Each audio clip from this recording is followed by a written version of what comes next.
Thank you, Speaker. We're just getting a real sense about how this next campaign is going to go. And if you think that's going to put us off, you've got another thing coming, because we'll be ready. We will be ready for you, my friend. We shall fight with growing confidence and growing strength in the air. We shall defend our island, whatever the cost may be. We shall fight on the beaches. We shall fight on the landing grounds. We shall fight in the fields and in the streets. We shall fight in the hills. Speaker, my question we shall never surrender. Premier. During the Toronto Centre by-election, Ontario families paid $15 million that the McGuinty Liberals handed out to the Grace Hospital. During the Ottawa West Nepean by-election, Ontario families paid $500 million that the McGuinty Liberals used to boost the Pension Benefits Fund.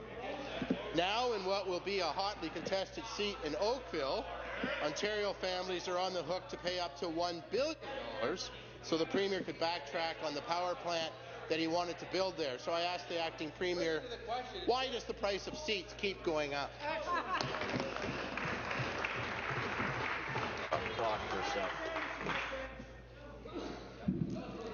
Thank you. I'm going to give you 10 seconds to rephrase that question so that one isn't impugning motive.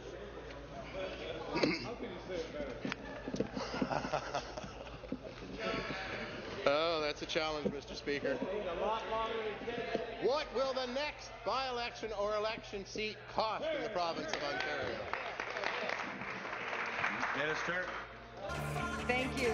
I'm delighted actually to take this question, because I think it really does point to what the true intentions are of the Conservative Party. This party opposite is prepared to oppose all of those health investments that we have made since 2003.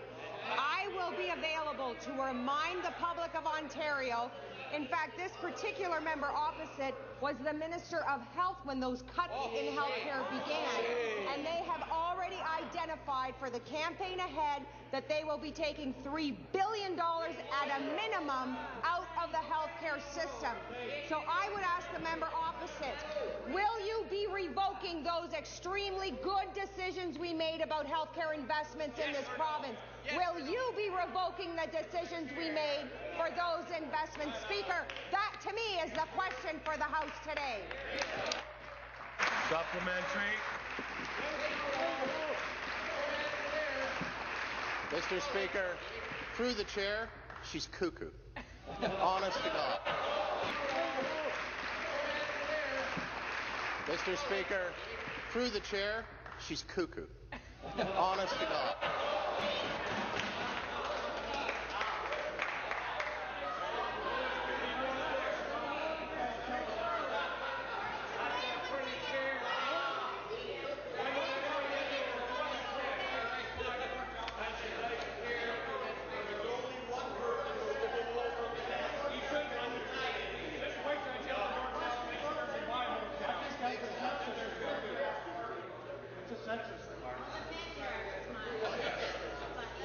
The honourable member will withdraw the comment, please. I withdraw, Mr. Speaker. Shortly after Ontario families paid $15 million in Toronto, the Premier appointed the former Mayor of Winnipeg to Cabinet over dozens of long-serving and loyal Liberals. After Ontario families paid $500 million, the Premier appointed the former Mayor of Ottawa to Cabinet over dozens of long-serving and loyal Liberals. So I ask, now that Ontario families could pay up to $1 billion for the Premier's backtracking in Oakville, will the member for Oakville become the new Minister of Energy? Minister. Thank you. And I guess it's pretty instructive to understand the road we're going down with the comments from an experienced member like this in the legislature. Right. And quite frankly, I think even for you, it's a little bit over the top. Let me just say this.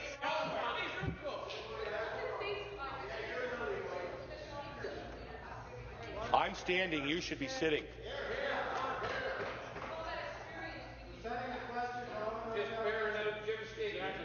Order. Stop the clock.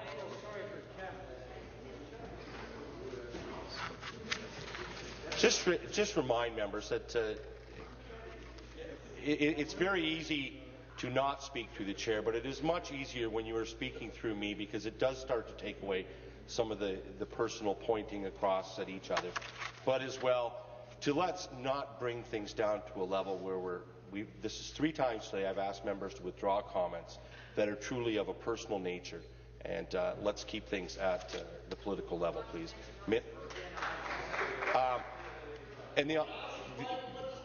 Please don't be arguing with the Speaker.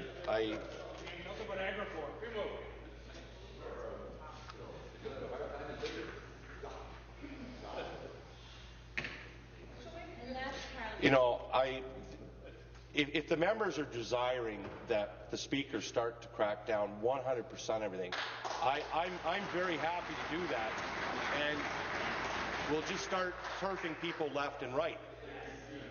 Because, you know, we're over halfway into a question period right now, and it's just dragging and it's dragging and it's dragging. And I think the public that are here and the people watching at home want to see, as I've described before, that cut and thrust of question period. And I ask for the support of all members to do that. That, to me, is the question for the House today.